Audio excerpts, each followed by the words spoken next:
ka-artista, long weekend well spent at Lobby Hotel in Ruel, Quezon at syempre dahil walking distance lang ang Little Baguio Botanical Garden dito is pinuntahan na rin natin siya.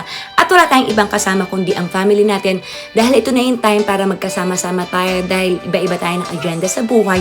May nag-aaral, may nag-work from home at syempre may nag-YouTube live stream from Monday to Saturday 2 p.m. Philippine time. O diba na-promote ka si ate girl?